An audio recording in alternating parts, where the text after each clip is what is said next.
نکل جائے اس مہینے بھی کچھ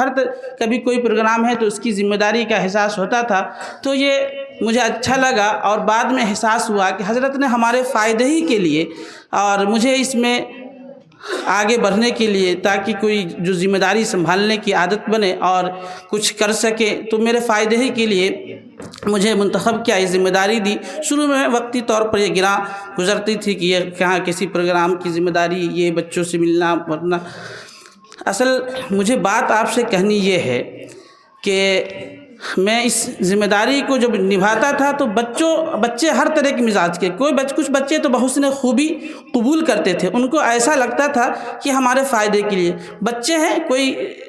شکوہ شکایت نہیں، لیکن کچھ کبھی ایسا محسوس ہوتا تھا بچے سمجھ رہے ہیں کہ یہ استاذ ہم سے کسی دشمنی کا بدلہ نکال رہے ہیں۔ حالانکہ میں بار بار بچے سے کہتا تھا کہ میں کسی بھی کام میں گلاس پانی منگانے کے لیے بھی سوچتا ہوں، 2 بچے ہوتے ہیں تو کس کا انتخاب کروں، ان کو ایسا نہ احساس ہو کہ ان سے زیادہ محبت ہے، ان سے زیادہ قربت ہے۔ میں اس بات سے بہت بچتا ہوں، میں درسگاہوں میں بار بار اس کا تذکرہ اپنے بیٹھنے والے اٹھنے والے ساتھ میں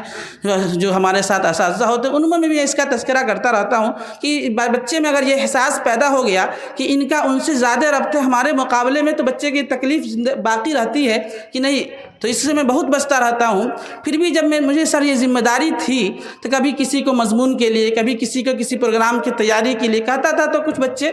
بحسن خوبی قبول کر لیتے تھے، کچھ بچے تھوڑا ایسا ہر بات زبان سے بولی نہیں جاتی ہے، کچھ باتوں کو لب و لہجے سے بھی سمجھا جاتا ہے، انداز سے طرز سے سمجھا جاتا ہے۔ میں بچے سے کہتا ہوں کہ ہر بات بول کے تکلیف نہیں دی جاتی ہے، کبھی آپ کی چال چلن سے بھی وہ تکلیف پہنچتی ہے، تو ایسی کوشش ہونی چاہیے کہ ہمارے چلن سے بھی کوئی تکلیف نہ ہو۔ آپ یہ نہ سمجھیں کہ ہم نے ان کو منہ سے کچھ نہیں بولا تو یہ کچھ نہیں سمجھے، نہیں، انسان کی فطرت ہے، جتنا آپ بولتے ہیں ان سے زیادہ سوچ لیتے ہیں، تو بہت کوشش کرتا ہوں بچنے کی۔ اس لیے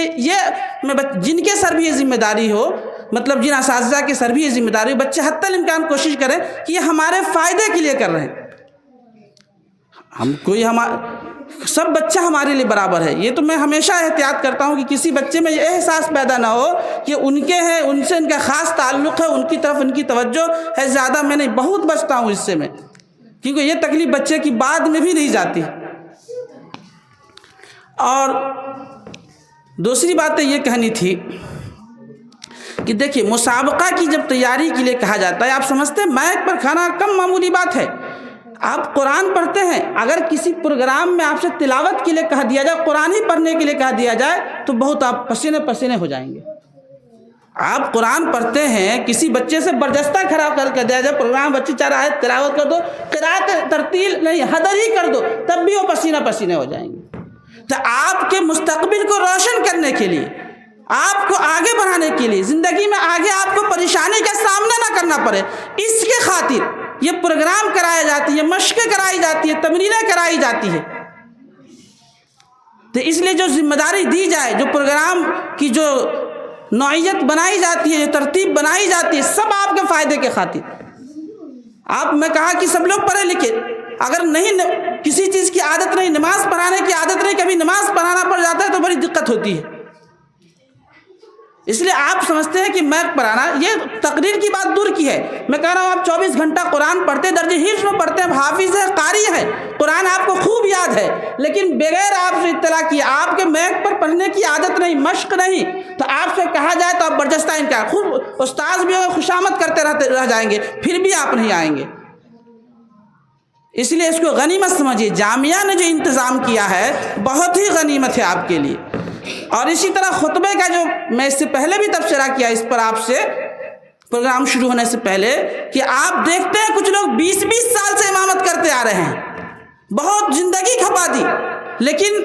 آپ دیکھ کر ہی خطبہ دیتے۔ کیوں؟ اس وقت پڑھنے کے دور کی چیزیں جو یاد کی ہوتی ہے، مشق کی ہوتی ہے، وہ ایسے ہی یاد ہوتی ہے، اس کو پھر یاد کرنے اس میں ڈر خوف دور ہو جاتا ہے۔ ہم نے آپ سے یہ کہا بھی ترغیب دلانے کے لیے کہ ہم بھی جب کوئی خطبہ پڑھتے ہیں تو اپنے پڑھے ہوئے وقت کیا یاد کیا ہو خطبہ پڑھتے ہیں۔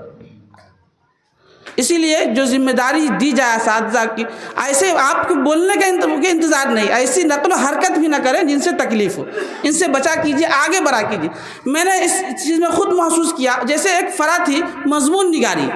اس میں میری غفلت کہیے، میری سستی کہیے، 5 بچے مساہم تھے، میری نظر میں ایسا تھا کم سے کم 10 بچہ اس میں شرکت کر سکتا تھا، جو بچے مضمون لکھتے تھے وہ بھی ہماری نظر میں تھے، کم سے کم 10 بچے شرکت کر سکتے، لیکن ہماری مشغولیت کہیے یا ہماری غفلت کہیے، میں نے بار بار آپ سے نہ کہا، بار بار میں نے تو ایسے مستقل کہا، اپنے اعتبار سے تو بہت کہے، لیکن آپ کے مزاج کے مطابق جتنا آپ سے مطالبہ کیا جاتا ہے، بار کہا ہے، آج لکھا، کر ٹوکا، صبح شام گھنٹے میں، اس گھنٹے میں جب موقع ملا، جب آپ پر نظر پڑی تو پوچھ لیا کہ مقالے کا کیا حال ہے، تو میں نے کچھ اس میں کوتاہی کی، مجھے بھی احساس ہے اس بات کا کہ میں نے تھوڑا سا اپنی مشغولیت کہیے یا ہماری غفلت ہی کہیے، اس بنا پر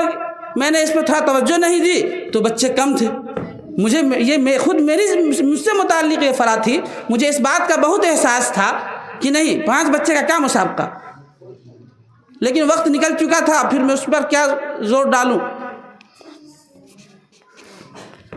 تو میں آپ سے یہی گزارش کروں گا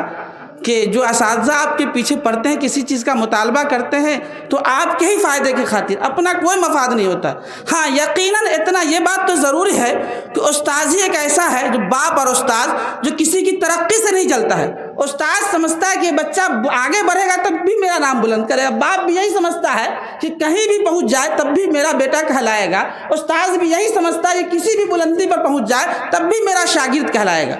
اس لیے استاذ کو کسی کی ترقی سے جلن نہیں ہوتی ہے۔ یہی 2 آدمی ایسے، دوسرے کو کچھ عارضی طور پر دکھاوا ہو جائے لیکن ترقی سے جلن تکلیف ہونے لگتی ہے، لیکن استاذ اور باپ کو نہیں ہوتی۔ جانتے ہیں وہ کہ کہیں بھی بلندی پہ چاہے سریا پر بھی پہنچ جائے تب بھی میرا نام اس کے ساتھ جڑا رہے گا، یہ اس کا بیٹا ہے یا اس کا شاگرد ہے۔ انہی چند باتوں پر میں اپنی بات کو ختم کرتا ہوں۔